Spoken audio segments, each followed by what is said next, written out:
Hello.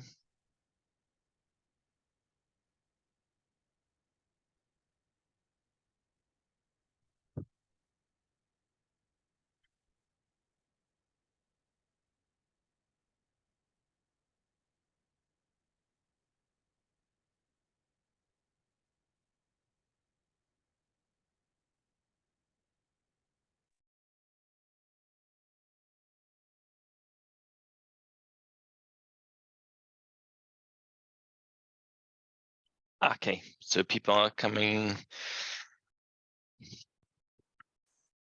Can you hear me and see me? Hello. Should be able to hear and see me.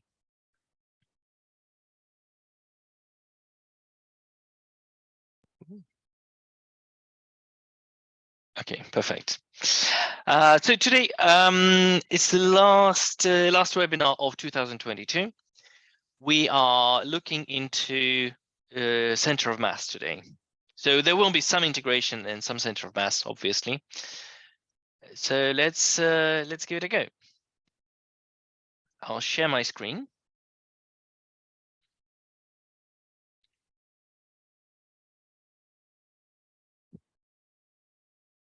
Share my screen. And so the problem that we haven't done last week, find the center of mass of a quarter of a cylinder, uniform quarter of a uniform cylinder, radius r, length L, density rho. Well, first of all, let's draw a picture. And this looks something like this. So you have a quarter of a cylinder.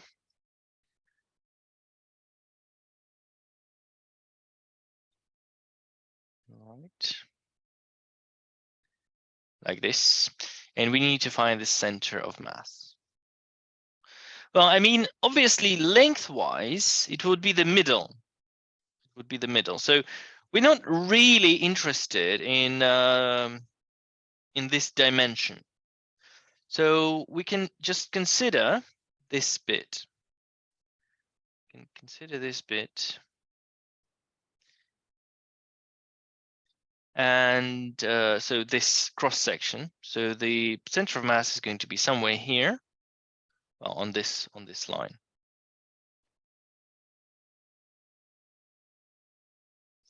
So we are looking for the center of mass, this here.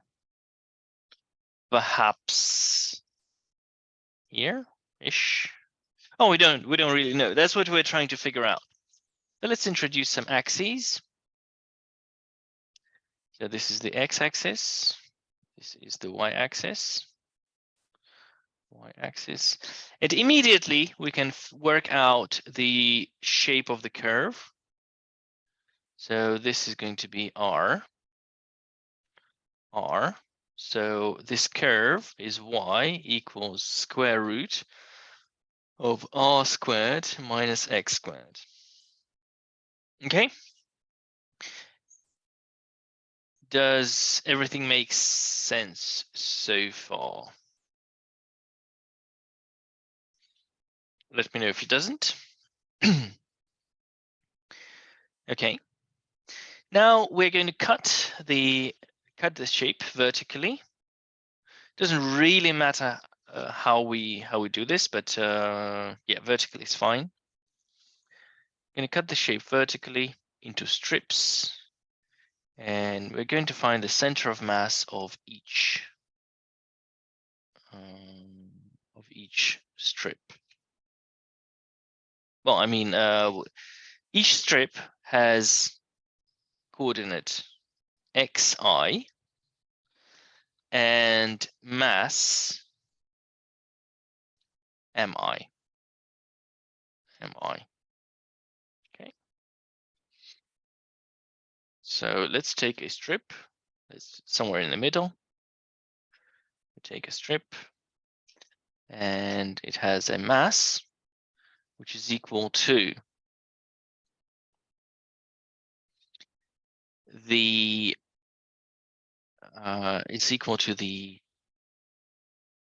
Well, you could use density here. So rather than just a strip, but mass is going to be the, well, let's say the length of this is L. So mass is going to be the area multiplied by length multiplied by the density. Yeah, that would make more sense. So it's the mass of this strip. So we're kind of taking a strip like this.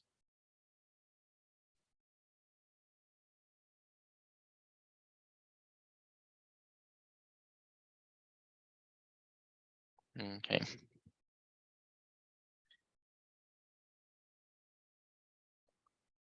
Right. So mass is area times L, length, times the density.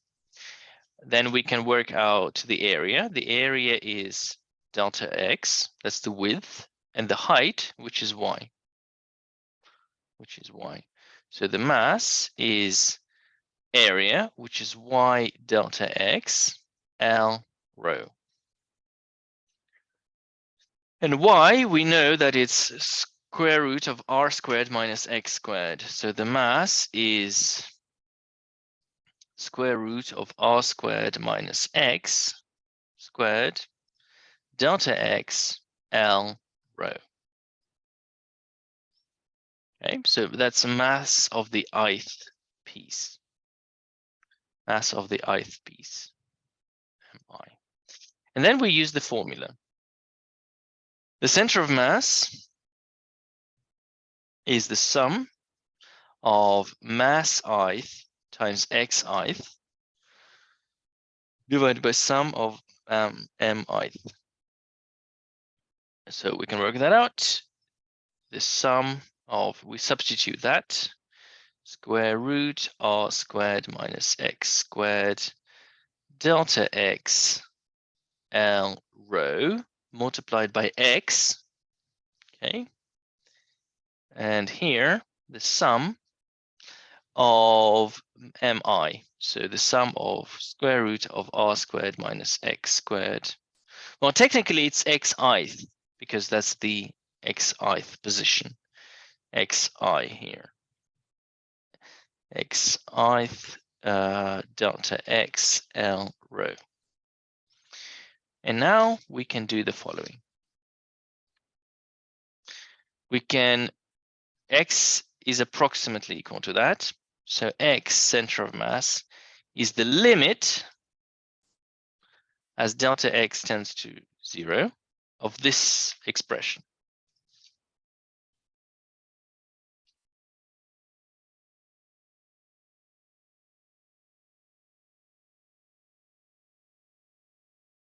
Is the limit, which makes it the integral of square root of r squared minus x squared dx L rho x integral of square root of r squared minus x squared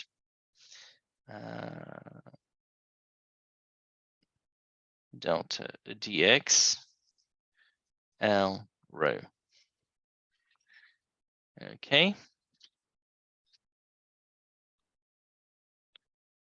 And here we are. So the integral, so L rho, they go outside, square root of r squared minus x squared x dx. And here we have L rho integral of square root of r squared minus x squared dx. Now, there's kind of an issue here because do I really need to integrate the bottom integral? Because as you do more and more integration, you will see that the top integral is reasonably easy. The bottom integral is not. It's honestly not that great. Let's go back a little and just ask ourselves, what is that we are looking at the bottom? What should this integral equal to? Can anyone help me? You can shout out, use the mic, whichever way. The total mass, of course, it is the total mass. So isn't the total mass simply the density times volume? And isn't the volume of a cylinder super easy to find? Rho is pi r squared times L, well, divided by 4, so times a quarter.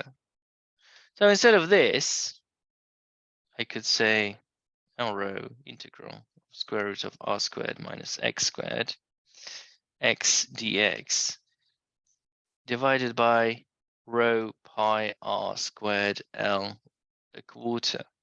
Now L rho cancels, and we're left with 4 divided by pi r squared integral of r squared minus x squared x dx. All I now need is to put the limits from 0 to r, and then carefully integrate it by substitution. I'm going to integrate by substitution.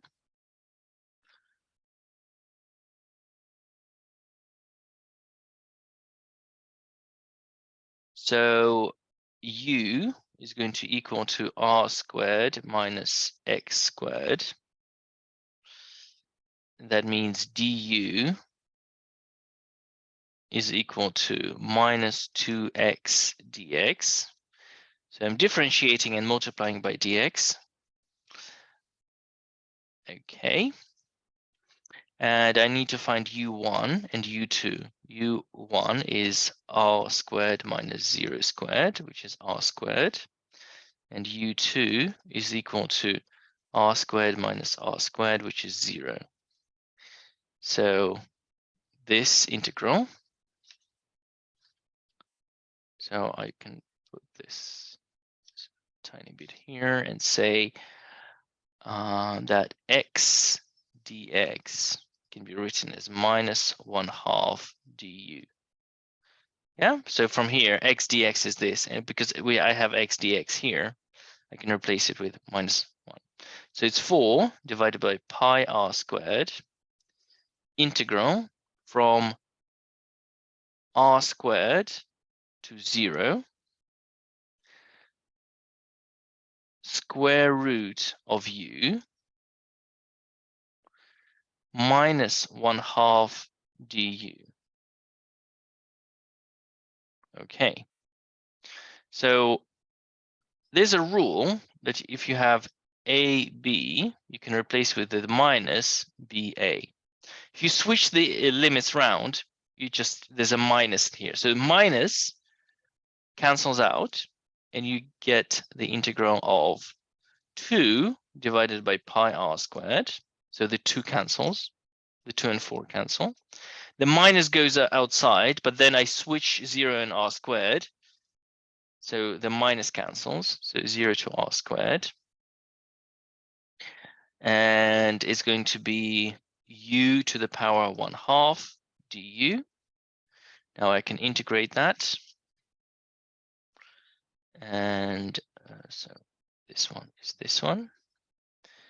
2 over pi r squared. The integral of u to the power 1/2 is u to the power 3 over 2 divided by 3 over 2. U to the power 3 over 2 divided by 3 over 2, which is 4 divided by 3 pi r squared multiplied by u3 over 2, so that's r cubed minus 0 cubed. So that's 3 pi r squared r cubed, which is 4r divided by 3 pi. And that's the answer. So x center of mass is equal to 4r divided by 3 pi. That's the answer. So what does that mean? Well, that means that the position of the center of mass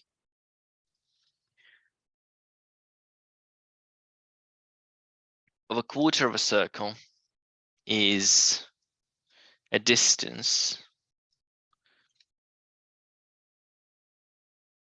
4r divided by 3 pi. So 4r divided by 3 pi from the center. And once again, 4r divided by 3 pi. So vertically and horizontally, it is the same distance away. Okay. Now, find the center of mass over 3/4 of a cylinder. Use the results from the previous problem. Well, that's actually quite easy, because what we can do is we draw 3/4 of a cylinder and say that actually what we have 3-point masses. 3-point masses M1, M2, and M3. More to the point, they are the same mass because it's the same 3/4 of the cylinder. And so X1 is, you just need the positions. So you can say, I think the best way would be to do it like this. So the X and the Y. Now, whenever you have a physics problem, always try to put in some axes, because that makes life easier, especially when you have a difficult problem. You have X1, which is the position of this mass, is minus 4 r divided by 3 pi, if I'm not mistaken. No, I'm not mistaken. Then I have X2 is minus 4r divided by 3 pi. X3 is equal to minus 4r divided by 3 pi.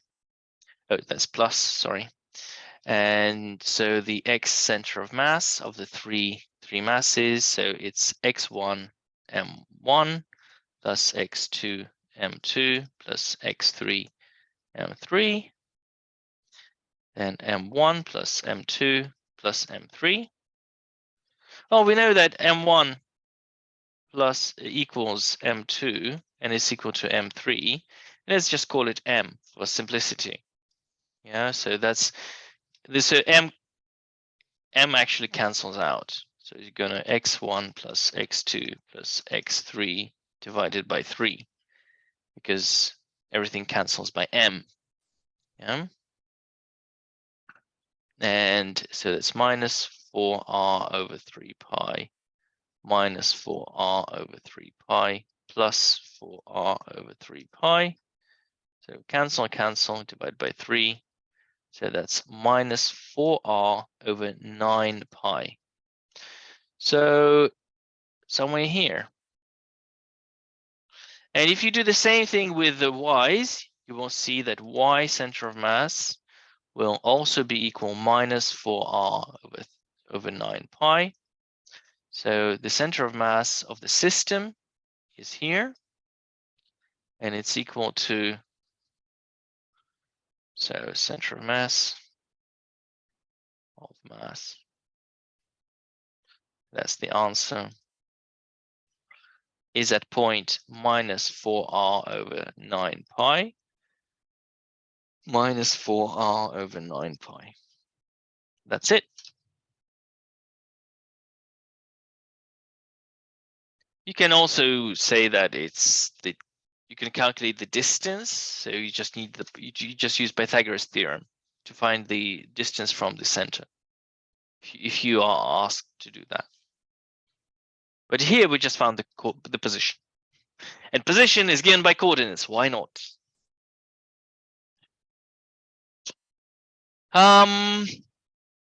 Any questions? Any questions so far?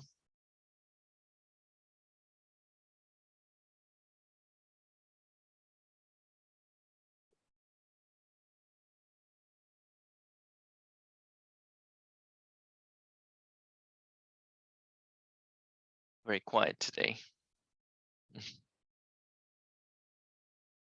Okay.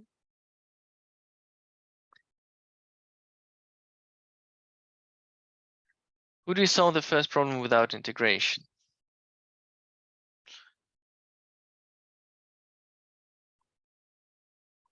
I don't see how you could do it.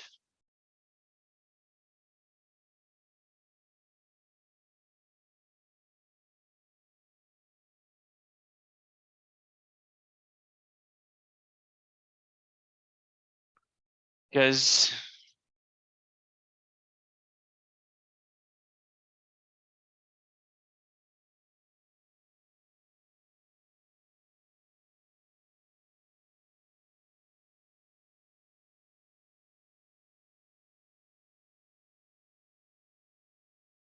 you maybe just use the result for a semicircle. Yes, but I mean, how do you get the semicircle? You need the integration. So it's unavoidable. I mean, potentially you could say we have the semicircle, and we know that the center of mass of a semicircle is 4r divided by 3 pi away from the center of the circle. That's the position of the center of mass of a semicircle. And obviously, position of mass of a quarter circle has to be on the same vertical line. We just cut it like this. So it has to be on the same vertical line. But yeah.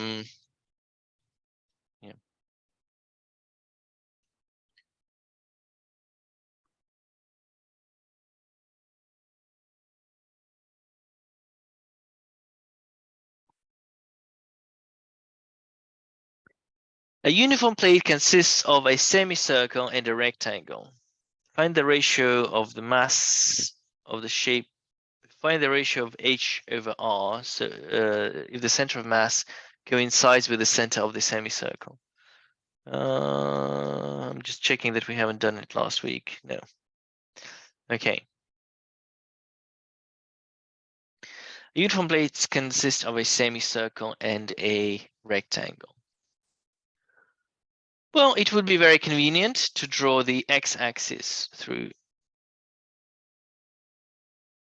here. Well, as a matter of fact, we don't need an axis like this. We just need an axis in this direction. So technically, we could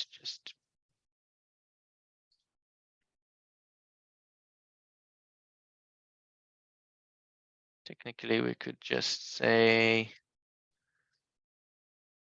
let's turn it sideways.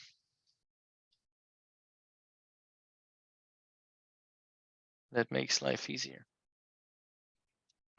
So this is the x-axis. This is the 0 position. This is 0. This is x1. This is x2. So let's work out x1 and x2. x1 is 4r divided by 3 pi. We already know this result for a semicircle. x2, that's the center of the rectangular plate, so it's minus h over 2. m1, mass of the first plate, it's a semicircle, so it is 1/2 pi r squared. That's the area, multiplied by the surface density, sigma. And m2 is the area times this surface density. So that's 2r multiplied by h multiplied by sigma. Okay, and then we just use the formula of the center of mass. And we know that the center of mass must be 0 because that's how we placed it. That's how we placed the x-axis. 0, 0. So that's x1, m1, x1 plus m2, x2 divided by m1 plus m2. And then it's just a matter of just some clever maths. Half pi r squared sigma times 4r divided by 3 pi plus 2rh sigma multiplied by minus h over 2 divided by 1/2 pi r squared sigma plus 2rh sigma. Sigma cancels. R cancels. R cancels. Okay, what are we left with? Pi cancels here. 4 and 2. So 2r squared. 2r squared over 3 plus minus 2 cancels. H squared. H squared divided by 1/2 pi r plus 2h 1/2 pi r plus 2h. And as a matter of fact, because it's equal to 0, it's simply 2r squared over 3 minus h squared equals 0. So 2r over 3 equal to plus or minus h. Minus doesn't make any sense, so 2r equals 3h. So, and the question was, find the ratio of h over r is equal to 2/3.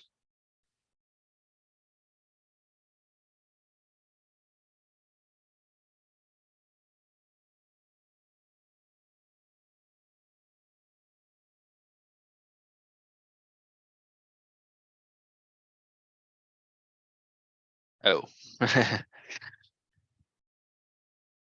nobody noticed.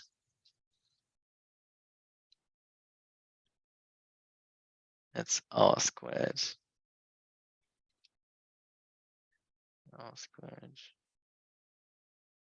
So h over r is square root of 2/3.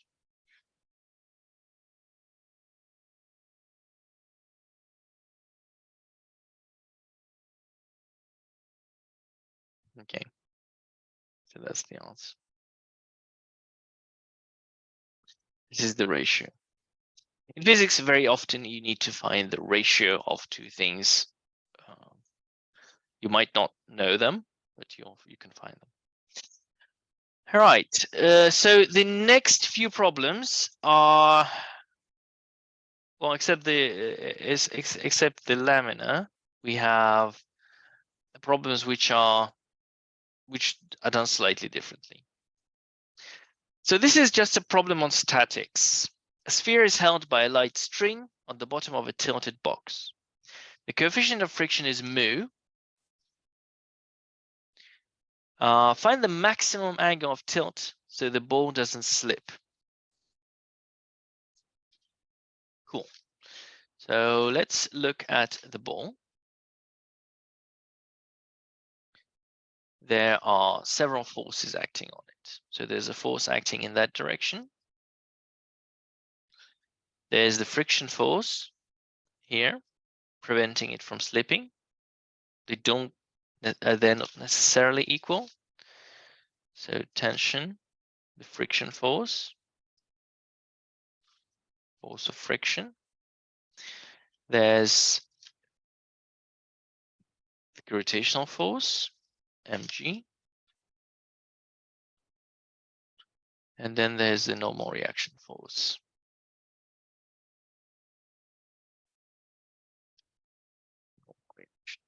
Let's call it R.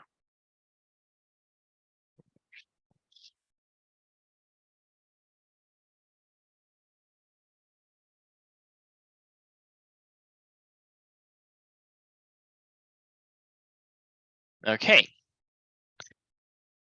So which force are we going to split into components?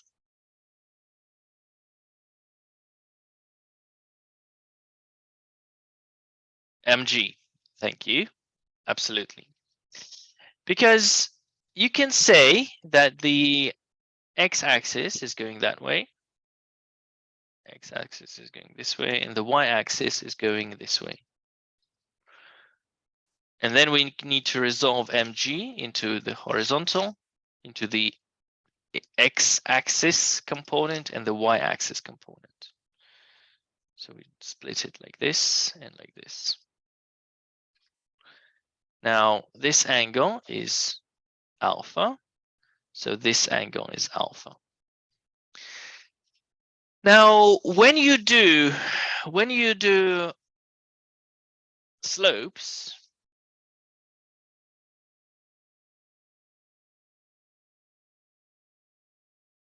look at this. I have two forces, one acting this, so I have mg acting this way. So I want to split it into components, and I draw it like this and like this. Now one of them is mg, so this is mg. One of them is mg cos theta, the other one is mg sine theta. Now if this is theta, which one is which? Like it takes which is mg cos theta, for example, yeah? Yes, and it's very good that you remember that. But it's even better if you're able to tell that from the picture, like immediately. Sine is slide, cos is crush. Yes, there are different ways of remembering it. I'm going to show you a little trick. Now, if you make the angle, you always make the angle really, really small, really, really acute, like this, for example, and you draw the mass. So alpha is the acute angle. If you draw the mg,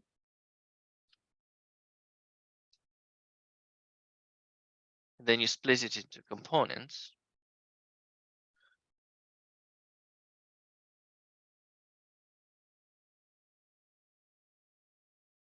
Because here you were wondering which one is theta. Is this theta or this is theta? Here you don't have to wonder because theta is this one. You immediately see that this is theta. So this is mg cos theta. Sorry, theta. And this is mg sine theta. Okay. Makes sense?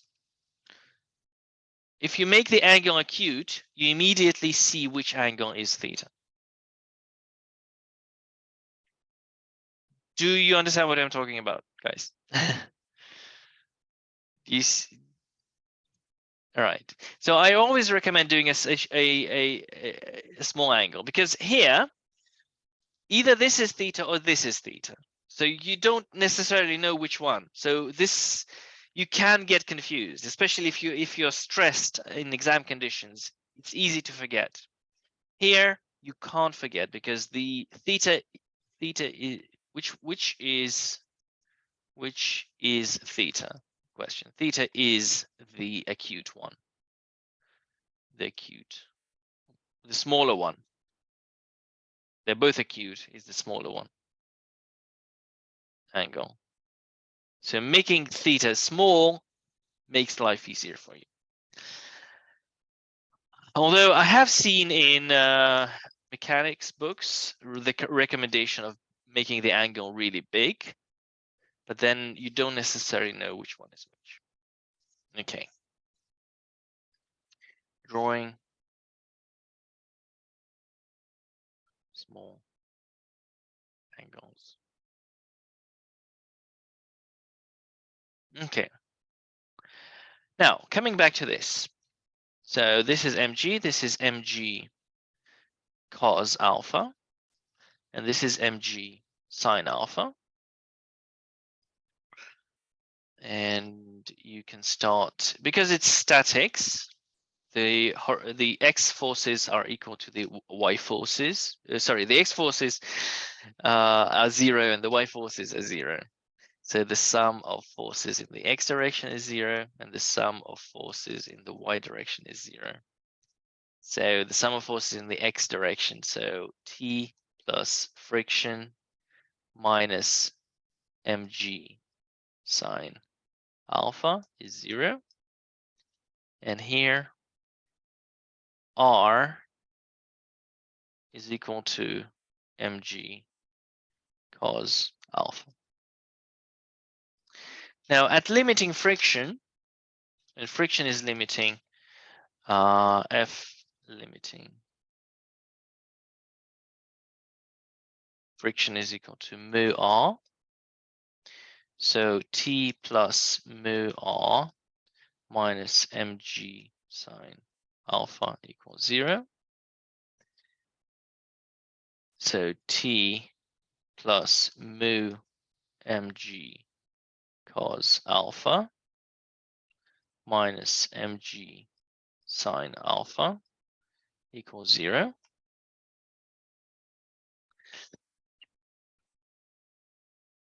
Now, if you take moments about the central point, let's call this point A. Now, so here, the problem here is that we have two unknowns and only one equation. Two unknowns, one equation. You could argue that, well, actually we have two equations, but no, then if you have two equations, then we have three unknowns, R being the third unknown. So it doesn't make sense to say we have two equations. We have one equation, two unknowns. It's not solvable. So therefore we need to find a new one. So take moments about A. And you can see that there is a clockwise moment. Clockwise moment is equal to T multiplied by radius over 2. And the anticlockwise moment is the force of friction times R over 2. So they have to be equal. If they have to be equal, that means T is equal to the force of friction. All right. And the force of friction is mu R, which is mu mg cos theta. So 2 mu mg cos theta, cos alpha, minus mg sine alpha is equal to 0. So mg cancels. We have 2 mu cos alpha equals sine alpha. In other words, tan alpha is equal to 2 mu. So alpha is arctan 2 mu.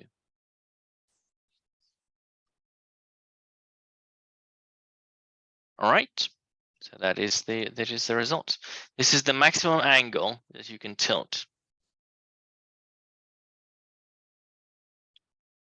Oh, thank you. Thank you, Amanda. Yeah, by no means. I meant diameter over 2, but yes, just going R, of course. Anyway, that doesn't change the result. Doesn't change the result. It's when you make two mistakes and they cancel each other out. There was a famous physicist. He was a nuclear physicist. He's world famous. His name was Landau, and as many great physicists, he's responsible for creating some terrible things as well. So he was responsible for creating the hydrogen bomb. But anyway, he was a great professor, and one of his students was writing a very long equations on the board, and then he said, "Oh, I must have made I must have made a mistake with the sign, because I've got the wrong sign in the answer." And Landau says, what you meant to say is that you've made an odd number of mistakes with the sign. So he made like 5 or 7 mistakes with the sign, and he ended up with a minus. If he'd made an even number of mistakes, that would be the correct answer. Anyways, the projectile is launched. I love this question, because it seems to me that this has nothing to do with the center of mass. Just read the question. A projectile is launched with speed u. At the highest point, it breaks into 2 equal parts, traveling horizontally. The first part hits the ground exactly at the point of launch. Where does the second fragment land? And it's like, how is that a center of mass question? Like, it doesn't seem to be. But in reality, it is. So let's see. Let's see how it works.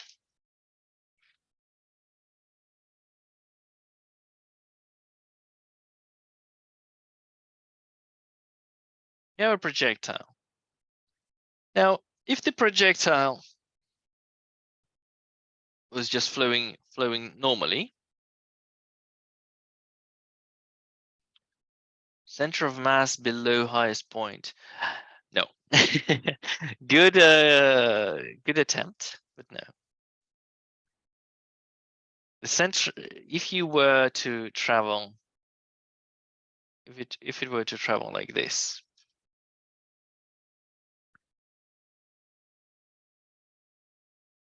you have projectile is launched with speed u at an angle of 30 degrees.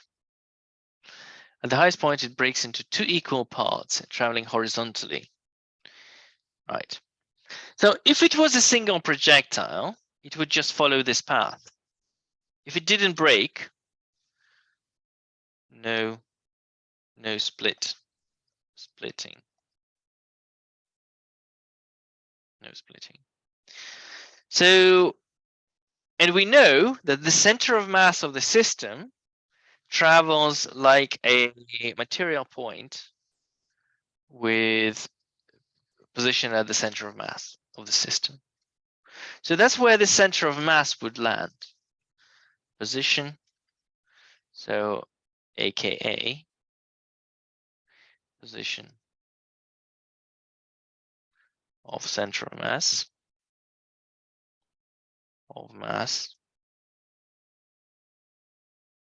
when the fragments land.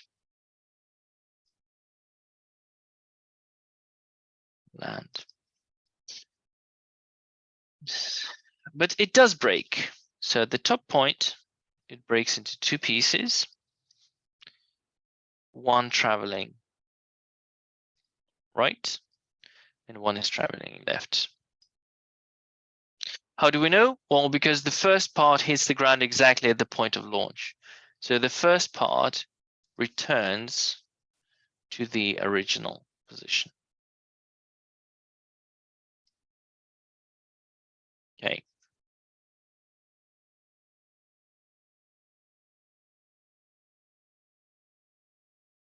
To the very big surprise of the people who launched the projectile in the first place. So it breaks into 2 pieces. One lands directly here. So if this is L, this is 0. Then the second fragment must travel and land at a point with position 2L.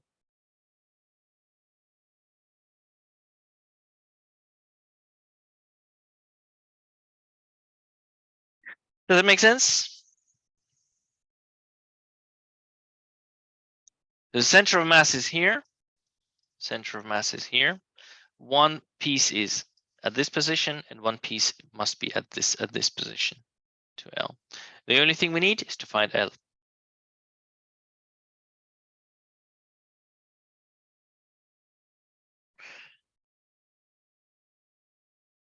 Because this is the position. Look, the dotted line is the trajectory of the center of mass of the projectile. The trajectory is the trajectory of the center of mass of the system. Now, if one piece lands at 0 and the center of mass is here, the second piece must be here. Does that make sense? Is it Naaman? All right.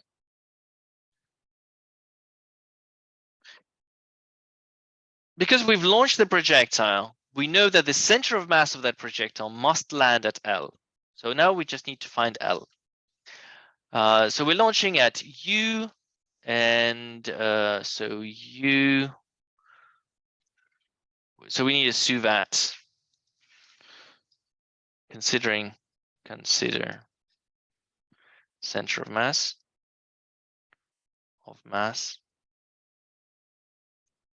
So SUVAT vertically, it's a SUVAT. The displacement is 0 because you start here and you end up in the same position. Initial velocity is u sine 30. V final velocity is we don't know. We don't really need to know. A is minus 10, and well, let's put it G for now. G, and T is question mark. So T is what we're looking for. So we have we need the equation that doesn't contain V. So that is S equals UT plus 1/2 AT squared. So 0 is equal to U sine 30 times T minus 1/2 GT squared. Cancel by T because T cannot be equal to 0. So you're allowed to divide by T. Allowed to divide by T because T is not 0. Please let that sink in. Let that thought sink in. Whenever you're dividing by something, you have to make sure it is not 0. And we know that T is not 0. We have T is equal to U sine 30, 2U sine 30 divided by G. That's the time. And then horizontally, this is the vertical motion. Horizontal motion. We have the displacement. The horizontal displacement is U times T. So L is equal U. L is UX. So U cos 30 times T, which is 2U sine 30 divided by G. So that's 2U squared sine theta times cos theta divided by G. This is a general formula you can use. This is the general result. If you throw a projectile from the ground at an angle theta, this is the range. This can also be simplified as U squared sine 2 theta, because 2 sine theta cos theta is sine 2 theta divided by G. All right. And also, a very useful thing, if you draw the graph of sine 2 theta versus theta, you'll see that this is 0, this is 90 degrees, and the graph looks like this. Because the range is proportional to sine 2 theta, it is maximum when it's 45 degrees. That's another well, important result, but not that important today. That if you draw this graph sine 2 theta, it has a maximum at 45 degrees, and that's why a projectile launched at 45 degrees has maximum range. Now, just using this formula, we can find L, which is u squared multiplied by sine 60 divided by g is 10. Yes, we can assume 10. So it's sine 60 square root of 3 over 2, u squared square root of 3 over 20.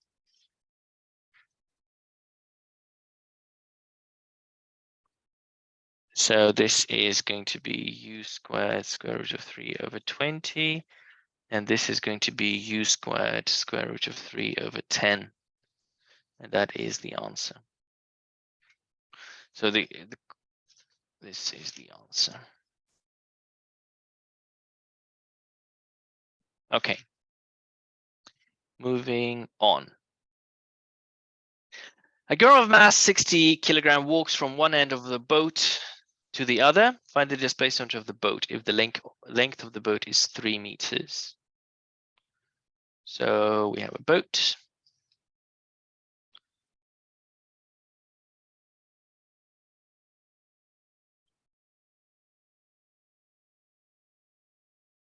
And we have a girl. 60 kilograms. And the boat is 100 kilograms.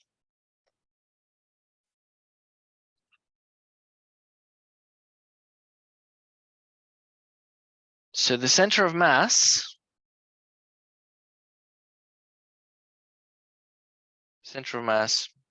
should be somewhere here. Now, after the movement,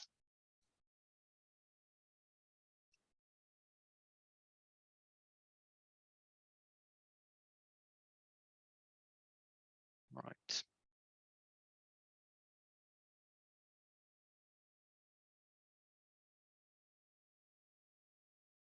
The girl moves to the other end of the boat, but then the whole boat moves as well.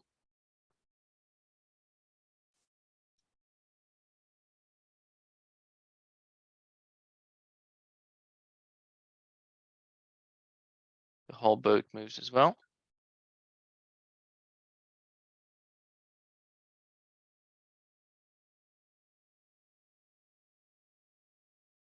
And the center of mass remains in the same position. This is the position of the center of mass. Center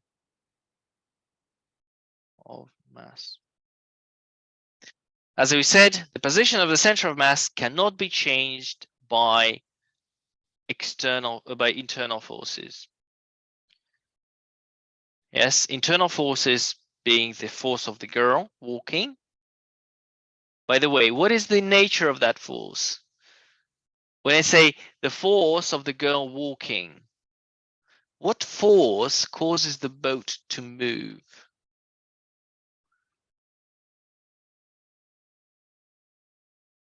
Friction, yes, thank you. It is, by all means, it is friction.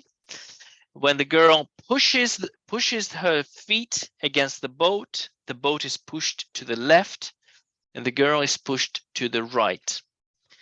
And so what do we have here? We have the position of the boat. Okay, so we can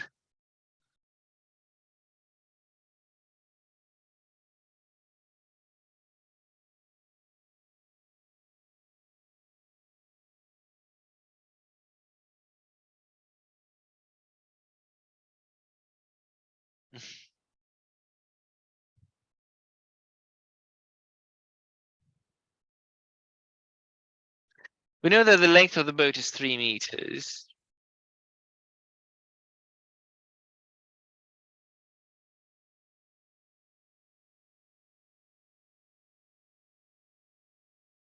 Well, okay. Let's call this x1. Let's call this x2, and this call it x1 prime, and this is the position of the x2 prime.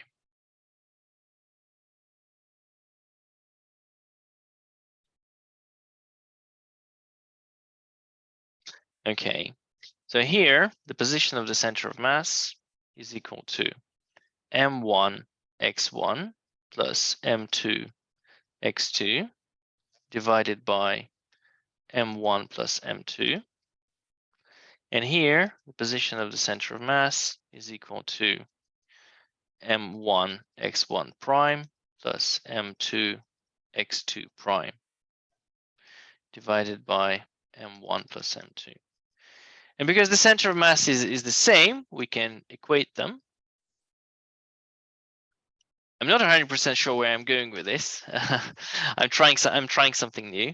But since they're equal, so m1 x1 plus m2 x2 divided by m1 plus m2 is equal to m1 x1 prime plus m2 x2 prime divided by m1 plus m2. This cancels. We have m1 x1 plus m2 x2 plus m equals m1 x1 prime plus m2 x2 prime.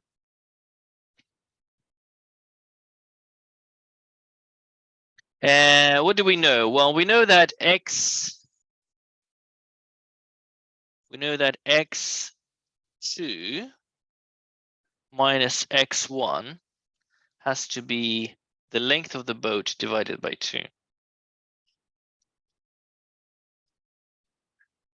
Yeah, the difference in position of the boat and the girl is L over 2. And just as well, yeah. Okay, so we can write down that x2 is equal to L over 2 plus x1. Does that really help?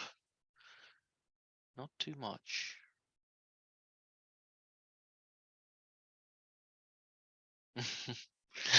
No, actually, we need to. I've made it unnecessarily hard. I'm very sorry about that. We need to work out what we are looking for. We are looking for x2 minus x2 prime. This is what we are looking for. Looking for. Because we need to know how much it moved. So the position of this x1 is not 0. Well, I mean, you can say it is 0. You can say it is 0, but I'm trying a different approach. We can say that the center.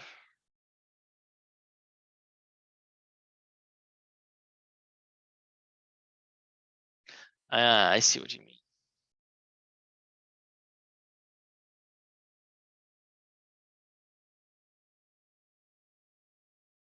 Yes, that would make life so much easier. Thank you, Alistair.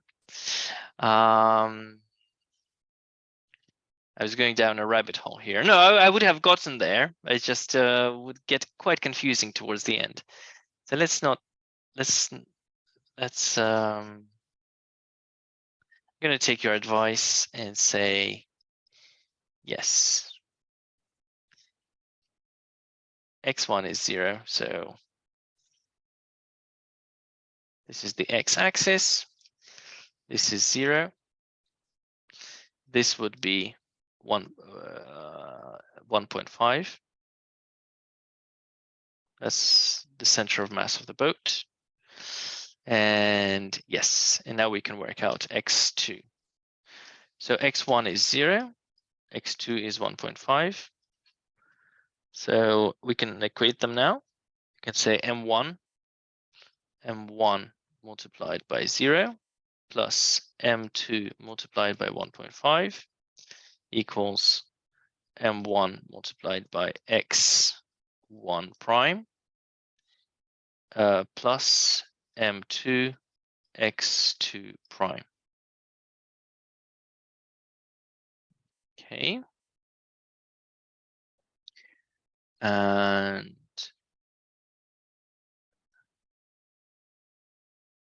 what we are looking for is x2 prime.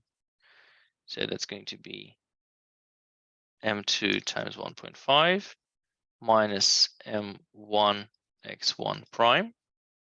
So x2 prime is equal to m2, which is 100 times 1.5 minus 60 times x1. So x2 prime is 150 minus 60 x1 prime. So how does that help us? Well, we know that x1 prime minus x2 prime is 1.5. So we can say x1 is equal to x2 plus 1.5. 1.5 x2 prime. So x2 prime is equal to 150 minus 60 times x2 prime plus 1.5. 1.5 x2 prime is 150 minus 60 x2 prime minus 90. So 61.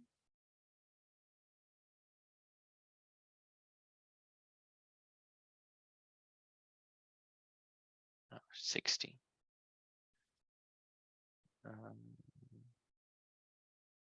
60, 60, 60, 60. So 120 x2 prime is equal to 60. X2 prime is 0.5. So the boat has moved 0.5 meters. X2 prime, no, it's x2 prime has moved, the boat has moved 2 meters. Boat has moved by 2 meters. Boat is x2 minus x2 prime, which is 2 meters. Right. Okay. A bit confusing. A bit confusing. I think I've confused myself a couple of times here. Anyways, problem 7, problem 8. Problem 7 is very nice. A smooth edge ABC of mass m, so this is mass m, is placed on a smooth table. Another wedge BED of mass m small is placed on top and released. Find the position of the lower wedge when the point D reaches point C. Okay. Can somebody switch on the mic and tell me how would you approach this problem? How would I approach this problem? How would you approach this problem? Any ideas?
Sir, I was thinking that first of all, I would start by making like adding on the forces acting on each of the blocks once it's been released. And then I'd create a system of equations to solve from there. Sorry, can you repeat that, please? Sorry. So first I'd create like I'd add on to the forces onto the diagram acting on each of the block, Yeah. and then I'd create a system of equations and solve from there. But I'm not So quite sure. you would go with Newton's second law. That's what you're saying. Kind of, yeah. You'd go with Newton's second law, find the acceleration of the top block, find the acceleration of the bottom block, and then work out the displacement based on the acceleration. Yes. Good. By all means, you could do that, and that would work. But there is a simpler approach, which is related to the topic of this lesson. What is the topic of this lesson? Would you find the, sorry, my voice is, I'm Yeah. kind of sick. So my voice is quite annoying. Everyone is sick right now. I mean, it's just, don't get me started. So if you find the center of gravity for BED and BAC and then related to each other, so you'd see at what point, how long it takes for it to change to the point where it's between D and C. Are you really interested in time, though? What's the main idea? With no external forces,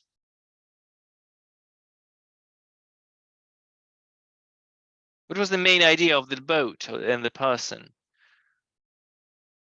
So the lower wedge moves left and the upper wedge moves right. Yes, that it is true. But what's the idea?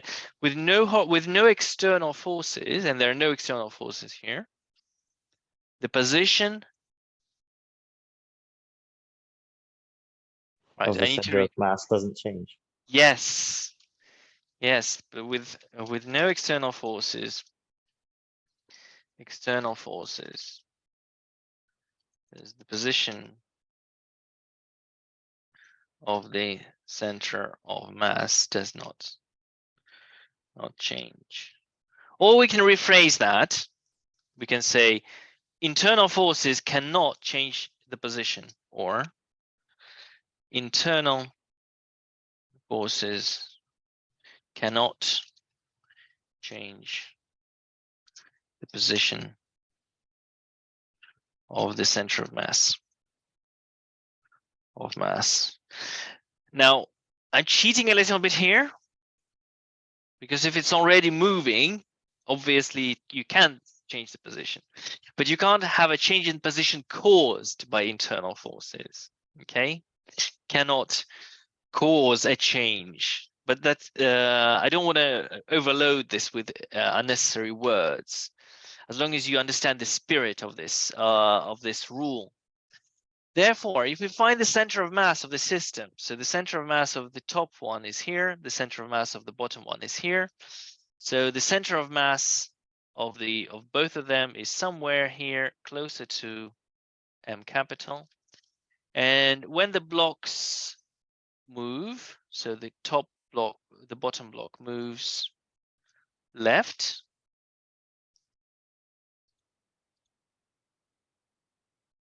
so the bottom block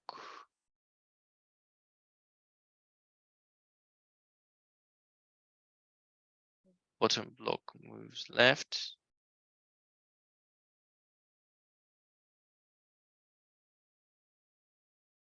and the top block moves right.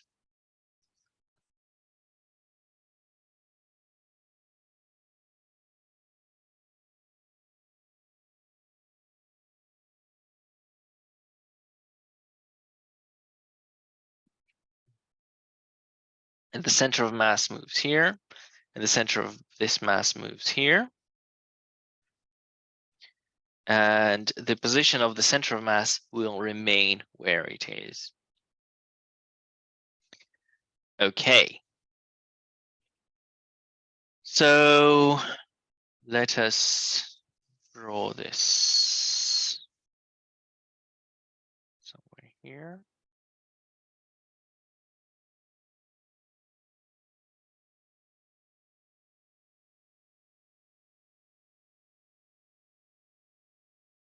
So the center of mass was here. Position of center of mass was here. And now it is here. So this is x1. This is x2. And then it's moved like this, M and M. The center of mass does not move. Right, so movement of the well, we need to choose a 0. Let's just like with the boat, let's choose this one to be 0. Okay, and let's assume that the top block has moved a distance of minus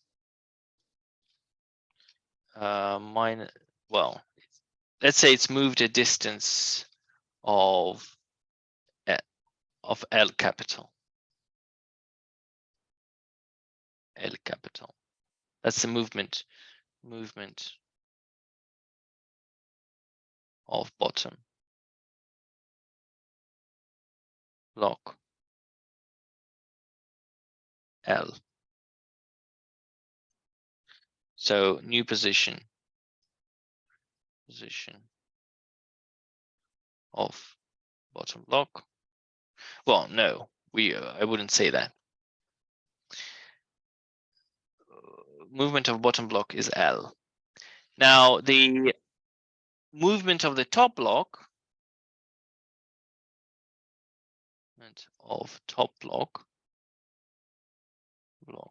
horizontal movement, of course. So if the bottom block was fixed, it would move a distance a minus b. Right? So by moving here, it would move a distance of a minus b. But it moves a minus b and then left L. So a minus b minus L. Okay.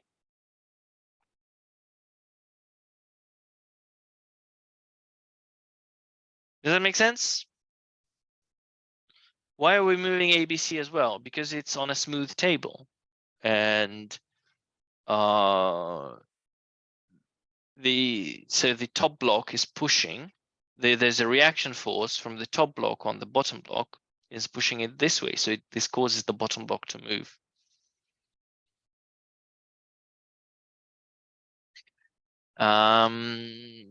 Right. So movement of the top block is A minus B minus L. We just, well, let's say minus L, just to be on the safe side because it's moving left. Well, horizontal movement.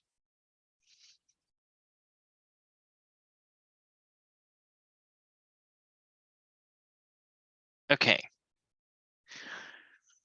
The position of center of mass, initial, so x1. x1 is center of mass,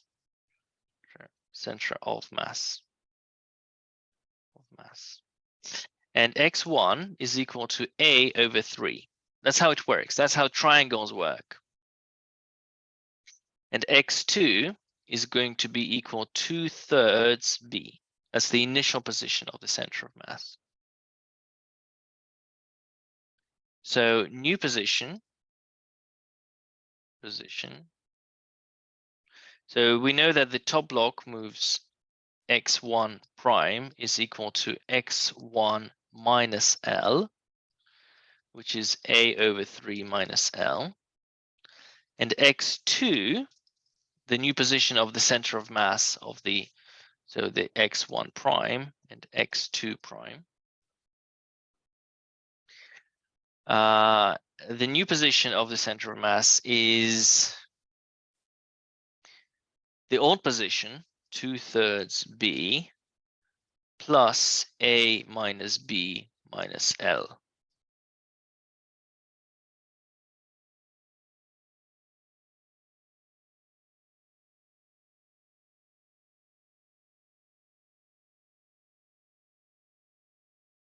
Okay.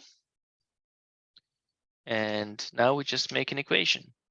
So x center of mass is equal to, the first instance is m1 x1 plus m2 x2 divided by m1 plus m2 equals m1 x1 prime plus m2 x2 prime over m1 plus m2. So here we have capital M multiplied by A over 3 plus small m multiplied by 2/3 B divided by m plus m equal m1, so capital M, A over 3 minus L plus small m 2/3 B plus A minus B minus L divided by m plus m. So lots of stuff cancels. So this one cancels with this one cancels with this one. So you're left with 0 equals minus ml plus ma minus mb minus ml. So L, m plus m equals m a minus b. So the distance is m a minus b m plus m. That's the movement of the bottom block, and you can, from here, you can work out the position. So the new position of the top block. So what's the question? Find the position of the lower wedge? Oh, that's we found that. That is the new position. So this is the amount of movement. Okay.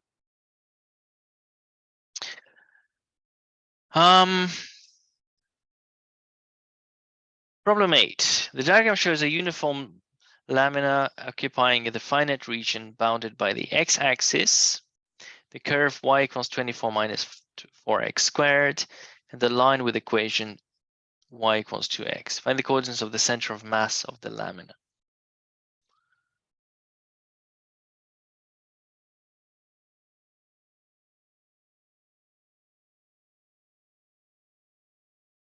Okay, well here what we do is we split the lamina into 2 bits.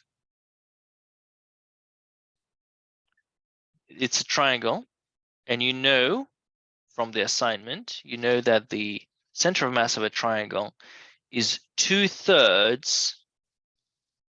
So if this is, well, we can work that out. That's 4, and this is 2. So this is x1 and y1. Okay, so x1 is 4/3. y1 is equal to, it's 1/3 of 4, so 4/3. Oh, interesting. 4/3, 4/3. So it's 2/3 of 2, which is 4/3 and 4/3. Good. So we worked out the center of mass of the triangular piece. And M1, to find M1, you need the area multiplied by the surface density. And the area is half times 2 times 4. So 4 sigma. All right. Now we take the second piece. The second piece is M2, has mass M2, and we need the center of mass. We need the center of mass.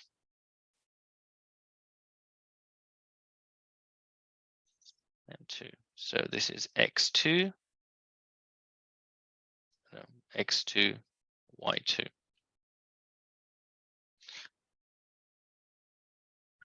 Well, we can do vertical strips here. The same idea. We take a vertical strip, delta X. So taking a vertical strip, consider a vertical strip.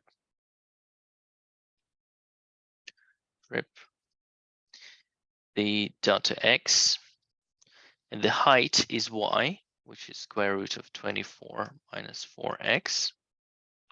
So area is equal to square root of 24 minus 4x delta X.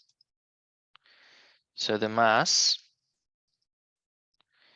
is sigma times 24 minus 4x delta X. And the position of the center of mass is equal to the sum of MIXI divided by sum of MI. So it is going to be the integral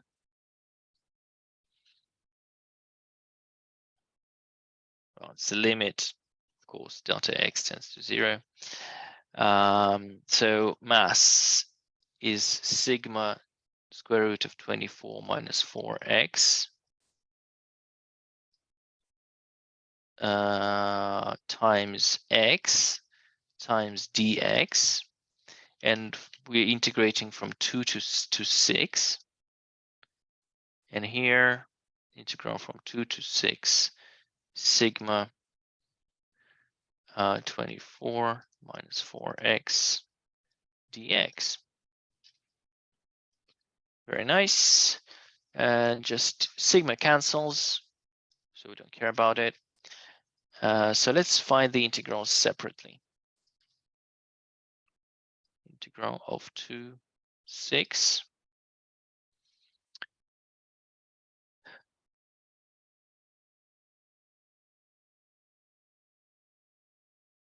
Oh, we need a substitution here. So 24 minus 4x. Unless someone can see a better method. Substitution u equals 24 minus 4x. du is minus 4 dx.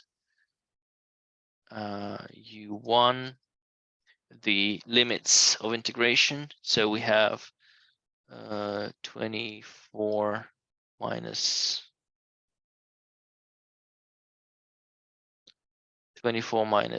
8, which is 16, and U2 is 24 minus 24, 0. Interesting. So it's the integral from 16 to 0 of square root of u multiplied by x, and x is u minus 24 divided by minus 4 multiplied by du over minus 4. Not making life easier. So it's 1/16 square root of 16 to 0 u to the power 3 over 2 minus 24 u to the power 1/2 du, and so 1/16 16 to 0. Well, we can integrate it right away. 16, so it's u to the power 5 over 2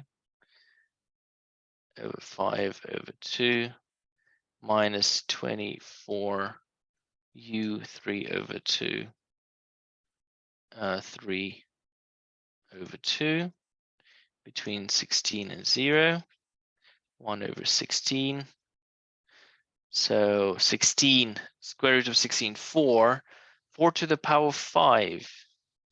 Yikes, that's 4 to the power 5, that's 1024. So 2048 divided by 5 minus 24 square root of 16. So that's a negative, plus square root of 16 is 4. 4 cubed is 64.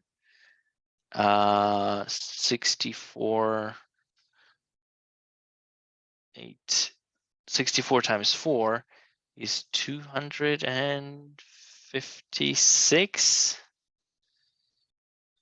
Yeah, not pleasant. 256 times 5 is 1.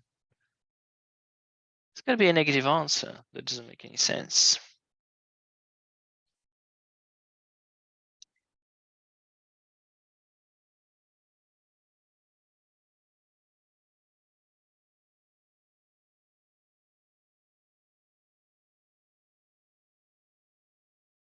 It should not be negative. It should be positive. It should be 2 point something. So why is it negative?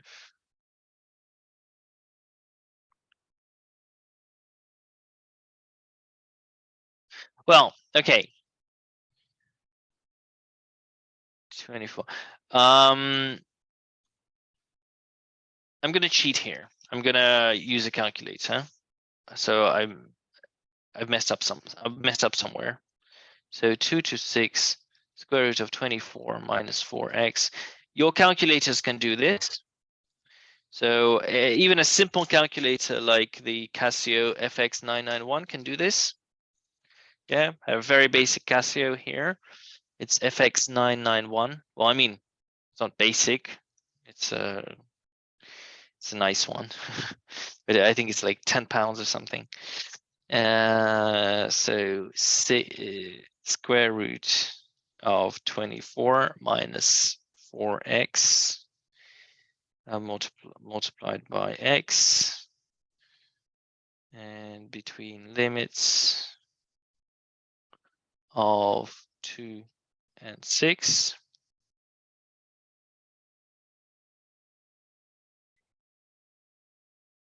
And that's approximately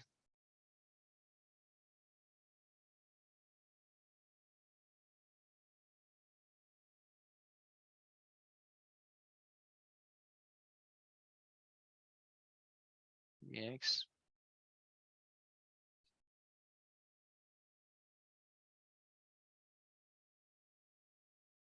Bottom one is 32. 32 over 3.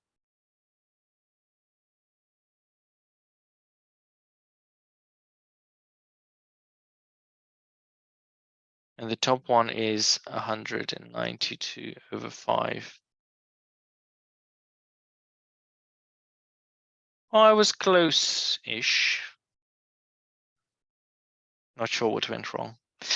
Something went wrong. Anyways, my calculator gave me the answer, so you can see. Right, and then you can find x. So you find x1. Sorry, x2. That's going to be 192 over 5 divided by 32 over 3, which is 2/5, 0.4. x2 is 0.4. You do the same thing with y2. So y2 is going to be the integral. It's going to be sigma integral from 0 to 4. Now you need to express x in terms of y. So here, so to do this, you're going to do horizontal strips. You're going to do horizontal strips. And it's going to be y. Sorry.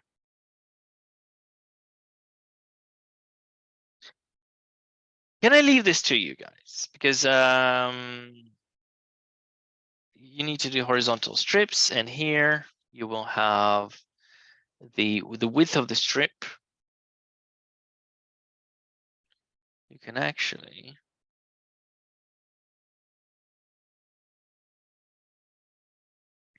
yeah, so you have the width of the strip, which is going to be x minus 2. X minus 2 is the width of the strip.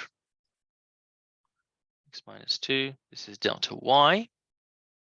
And then you need to find x, and x is equal to, so y squared is 24 minus 4x, so x is equal to 24 minus y squared divided by 4.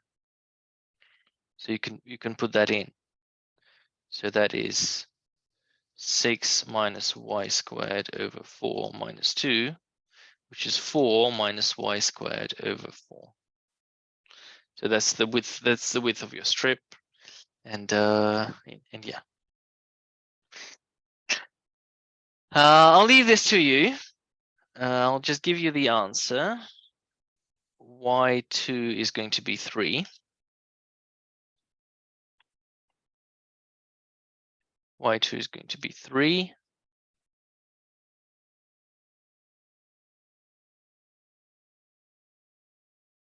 And that's not possible. No, sorry. I made a mistake somewhere. Definitely not 3, but Y2 is, you need to work that out. And then you find this position of the center of mass. The center of mass is M1 x1 plus M2 x2 over M1 plus M2.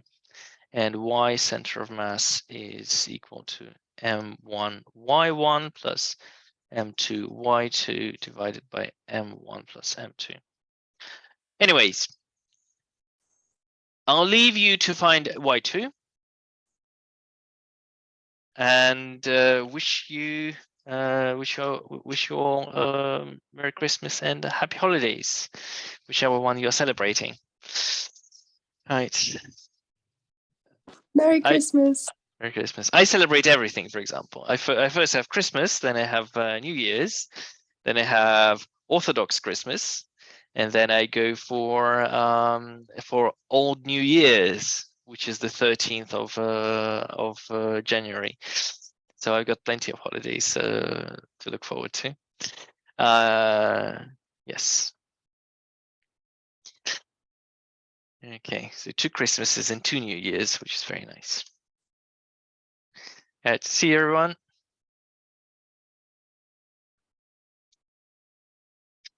Oh yes, we have 2 weeks break, just to be clear. So we don't have webinars for 2 weeks. So I'll see you in January. First week back.